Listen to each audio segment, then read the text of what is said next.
Começou mais uma edição do podcast da Debrais Itapevi e hoje estou aqui com doutor em teologia, terapeuta familiar, especialista em formação de líderes. Estou aqui com Silmar Coelho. Bota palma, Cris. Deus abençoe, pastor. Pastor, seja bem-vindo. Deus abençoe. Que prazer, que alegria estar com vocês aqui na Debrais Itapevi. Mais uma vez, todas essas edições do Júlio Renovação eu estive aqui. E estive lá na Vila Buenos Aires muitas vezes. E também lá na sede, já perdi a conta. É um prazer. Quantas vezes está aqui, pastor? Uns aqui, 20 anos, direto, consecutivos? Desde que o pastor Marcos está aqui, eu vim em todos. Glória a Deus, pastor. Vim em todos. Glória a Deus. Pastor, eu fiquei sabendo que o senhor é terapeuta familiar. Me conte mais um pouquinho. O que acontece é o seguinte, eu fiz doutorado nos Estados Unidos.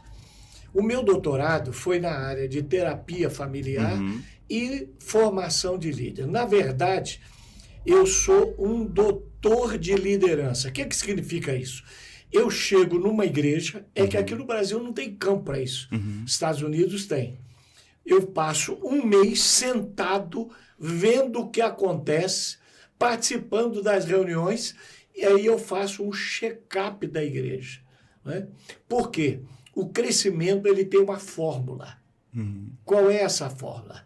É D mais R mais TD mais PE igual a C. Eu não entendi nada, mas tudo bem.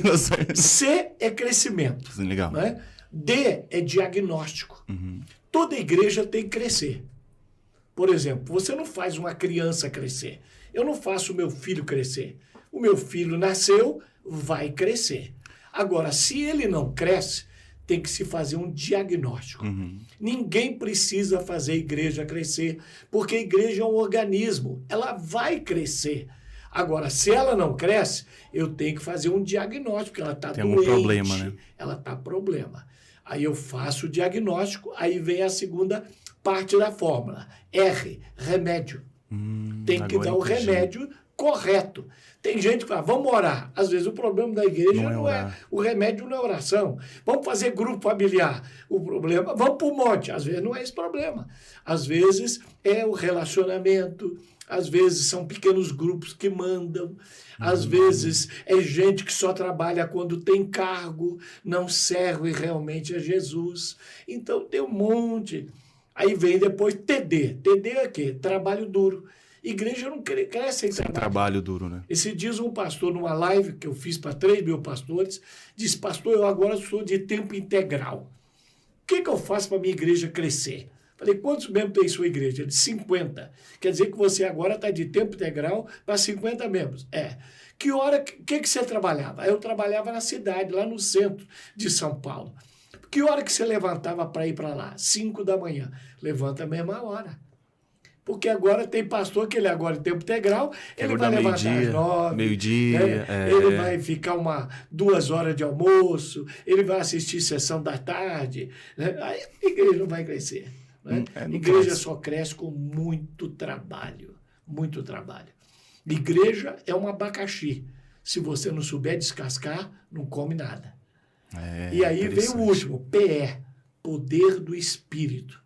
Porque a igreja, apesar de ser um organismo como outro qualquer, é um organismo espiritual. Não adianta pensar que a igreja vai crescer sem o poder do Espírito. Não cresce. Nossa, interessante. Pastor, mas lá você fez só essa especialização ou você fez também teologia? Primeiro eu fiz mestrado em teologia, depois eu fiz doutorado em liderança e terapia familiar. Pastor, vamos se aprofundar um pouco. Qual é a maior dificuldade que as igrejas hoje têm? A maior dificuldade hoje... Deixa eu cortar o senhor, porque hoje a gente tem muita igreja com muito problema. E desde igreja que tem 5 mil membros, 50 mil membros, 50, 10, 15, que está iniciando agora. Uma igreja grande, os problemas são absorvidos. Uma igreja pequena, o pastor enfrenta muito mais dificuldade, porque os problemas aparecem, porque as pessoas lidam com isso. Né? O maior problema hoje, para mim, é voluntariado. Por quê? Jesus disse, eu não vim para ser servido, eu vim para servir. Ora, se você tem a natureza de Jesus, você tem que servir. Agora, hoje, a maioria que serve na igreja é pago. é músico pago, todo mundo é pago. Não é voluntário, né? Então não há voluntários. Não é? Outra coisa é que a maioria ele quer um cargo para servir. E você serve e você vai receber cargo. Por exemplo, eu sempre servi a igreja e virei pastor. Virei o que eu sou hoje, servindo a igreja. Tudo que eu tenho foi a igreja que me deu. Eu toco porque eu servi a igreja. Eu canto porque eu servi a igreja. Eu gravei CDs, DVDs porque eu servi a igreja. Eu tenho 73 livros porque eu servi a igreja. Eu me tornei pastor, ministro, bispo, por causa da igreja, porque eu servi a igreja. Né? Por exemplo, quando era jovem, eu pedi ao pastor, eu quero ir ao retiro de pastores. Você não pode, você não é pastor. Eu falei, mas eu não posso, eu quero servir os pastores. Eu lavo panela, eu limpo o banheiro, eu carrego colchão. Então pode. Aí eu ia. Chegava lá, eu levantava cedinho e fazia o meu serviço. Quando chegava a hora do culto, eu já tinha feito tudo. Eu já tinha lavado a panela, eu já tinha limpado o banheiro, eu já tinha feito tudo. Aí eu ia para a reunião começava às 8. Aí eu chegava lá, sentava na frente com um violãozinho. Aí o bispo da minha igreja, o líder da minha igreja, chegava, falava, não via pastor nenhum, que ele chegava à vontade. Ó, começa aí o culto. Aí eu já ia, começava a tocar e cantava, né? Até chegar o dirigente. Aí eu passava a palavra. Os pastores viam fazendo aquilo, você prega para jovem? Prego. Pode pregar na minha igreja? Posso. Legal. Você vai na igreja? Vou. E aí? Agora hoje a turma... Não, lavar panela, carregar colchão, limpar banheiro. Nossa, limpei tanto banheiro, pastor. Aí eu comecei assim, né? Aí comecei crescendo. Você prega em congregação, prega, canta. Prega em casa de família, prego. Por exemplo, eu fazia doutorado. Vim para o Brasil, as primeiras vezes que eu não tinha tanto convite, eu ia num culto numa casa. Aí a minha sogra falava assim, mas você vai no culto na casa, vai ter umas 30 pessoas lá. Falei, mãe, se eu vender 10 livros lá, são R$100. Né? R$100 já paga o meu pão de hoje. Né? Para que eu vou ficar em casa fazendo o quê? Vendo novela? Vendo a senhora ver Pantanal? Não, vou embora. Né? Então, mas hoje as pessoas só querem pregar para a multidão. Né? Não quer começar do início, né, pastor? Quando você começa, né? Eu aceitava convite em qualquer lugar, congregação, para pregar em vigília, para pregar em morro, e vai. Aí me tornei. Hoje eu não preciso, tenho muito convite que dá para escolher, mas e muita gente, né, ele só quer, por exemplo, pregar no culto domingo à noite. Canta na reunião de oração. Né? Jesus vai estar lá. Das irmãs, né? Que tem né? Pouca gente. Não importa. Aí você começa a fazer bem, com o Nani aqui falou de excelência, você começa a fazer bem, os convites vão começar a aparecer. Vai começando a se aperfeiçoar, né? Porque é no início, né? Não sabe falar bem. Porque você prega bem, o que te faz pregar bem? É pregar sempre. Então, quanto mais pregar, melhor você vai pregar. Não pensa que você vai arrebentar, né? Porque outra coisa, pregar na Lagoinha, pregar no Jorge Linhares, ou pregar numa igreja menor, é a mesma coisa, né? Olha, eu sou mais bem tratado em igrejas menores do que às vezes nessas grandes igrejas. Por quê? Porque as grandes igrejas estão acostumadas com os grandes pregadores, não dão muita pelota. E as igrejas pequenas, o pessoal quase te carrega no colo e te dão presente e quer honra, né? Então, às vezes alguém me fala assim, mas por que você vai à igreja menor?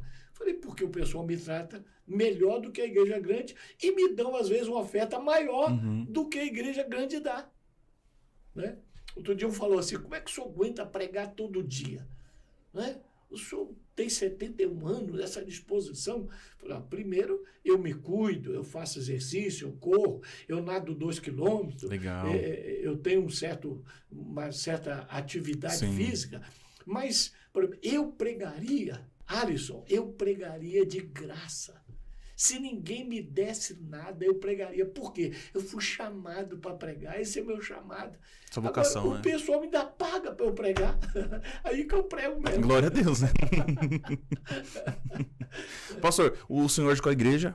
Eu sou metodista wesleyano. Você é evangélico desde o início, do berço? Eu sou 4ª geração de evangélico na minha família.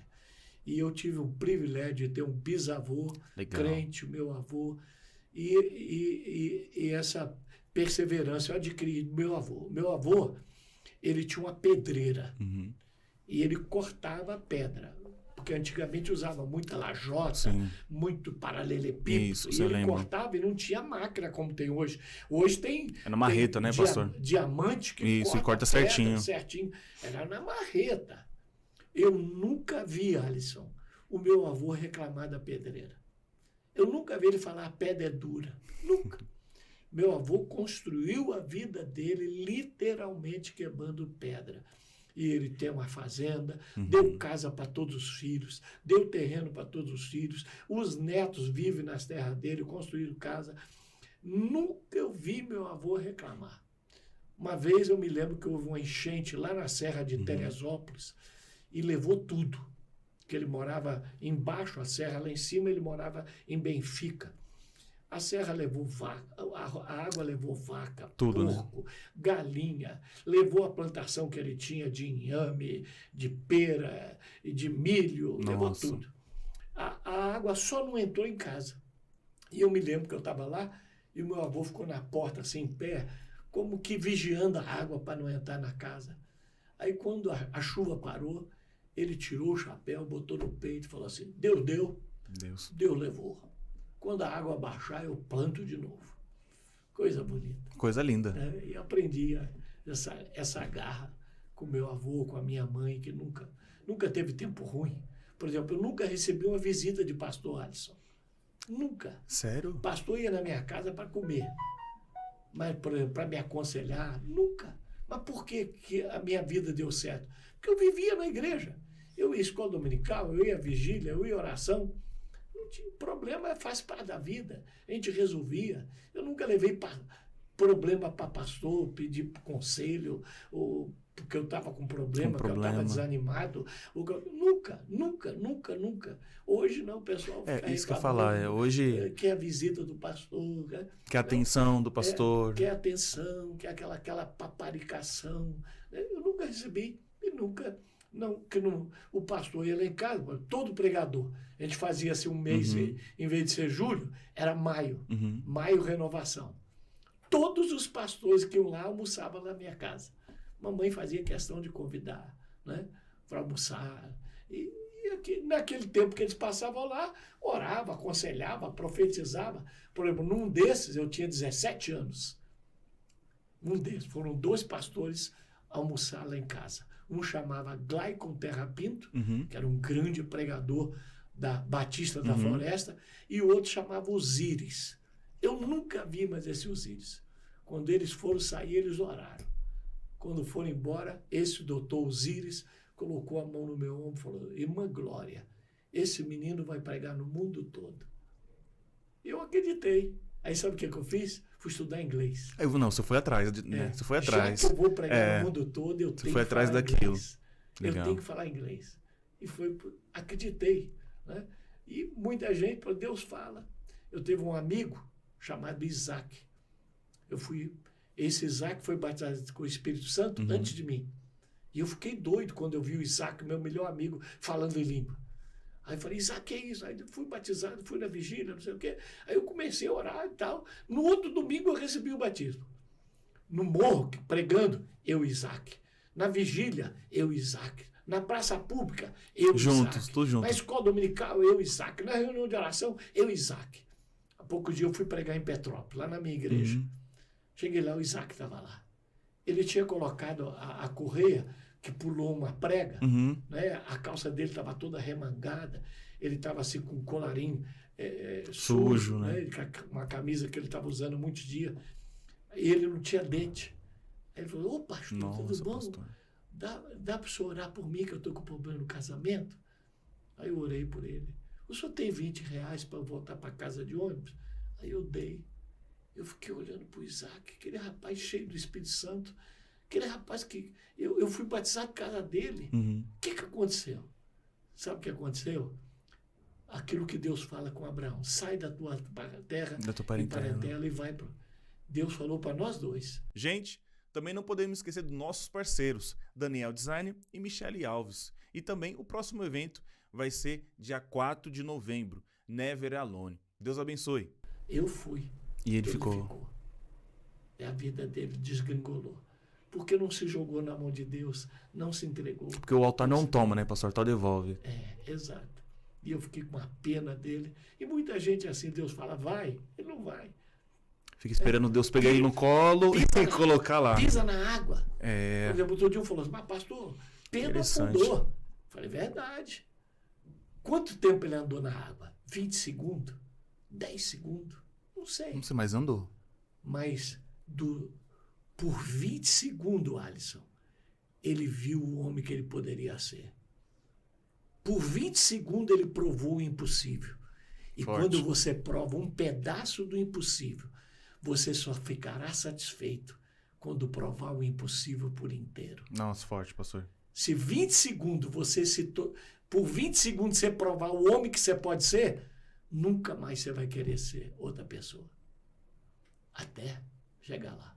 Então, se jogar na mão de Deus. Pisa na água. Se ele prometeu, vai. Pisa na água, ainda que afunde. Porque os outros não afundaram, mas não pisaram. É o processo também, né? É o processo, né, pastor? Por exemplo, a lagarta, ela não se torna borboleta por um milagre. Ela se torna por um processo. Né? Ela faz o casulo. Sim. Né? Por exemplo, outro exemplo, a lagosta, ela cresce dentro da caçapa por 1 ano. Depois, ela cresce tanto que aquela carapaça começa a sufocar ela. Aí o que ela faz? Ela quebra. Ela bate até quebrar. E durante uns meses, ela fica vulnerável, sem a carapaça que a protege, e ela pode ser comida por um predador. Mas ela arrisca. Até formar outra carapaça que vai proteger por 1 ano. Novamente. E quando começa a apertar, ela vai embora, né? Solta de novo. Nós todos, muita gente não cresce, não se torna o pastor, o obreiro, o homem que pode ser, porque tem medo de sair da carapaça e lá fora se arrebentar, ser comido, ser engolido, e por não se arriscar, nunca se torna. Por exemplo, um barco, ele ao navegar, ele pode naufragar. Mas é melhor, Alisson, você naufragar navegando do que ficar num porto seguro que não te leva a lugar nenhum. Parado, né? Porque ele pode naufragar, mas ele nasceu para velejar, não para ficar no porto. Porque se Deus quisesse que o barco ficasse no porto, ele usaria as tábuas dele não para ser um barco, mas para ser o porto. Correto. Forte. Eu prefiro naufragar, navegando, buscando ser quem Deus me criou para ser, do que ficar aportado num porto do nada. Né? Com medo de navegar, com medo de afundar, eu não me torno ninguém. Uau! Depois dessa, eu falar mais nada. Pastor, Deus abençoe. Foi um prazer. Deus te abençoe. Amém. Deus te use. A você e a todos os rapazes que estão aqui trabalhando nos bastidores, mas para levar a palavra que vai mudar alguém. E quando chegar lá no céu, algum pastor aqui deu uma palavra extraordinária que mudou alguém. Mas quando chegar no céu, a pessoa que estiver lá vai dizer, eu estou aqui por causa de você. Glória a Deus. Glória a Deus. Deus abençoe, pastor. Grande Gente, prazer. Mais uma edição do Júlio Inovação. Quais são as redes sociais, pastor? Minhas redes é Silmar Coelho. Silmar Coelho. Silmar Coelho, Instagram, Facebook e tudo mais. YouTube e um monte. O senhor tem livro? Tem livro? É. Tenho 73. Pastor, glória a Deus. Você tem 3 livros? 73. Glória a Deus. E tem 5 que eu escrevi agora para sair. Eita, glória. Glória a Deus, pastor. Gente, siga ele nas redes sociais e também não esquece de se inscrever nas nossas redes sociais, no YouTube, Instagram, Facebook. E é isso aí, gente. Deus abençoe. Tchau, tchau. Fica com Deus. Um abraço.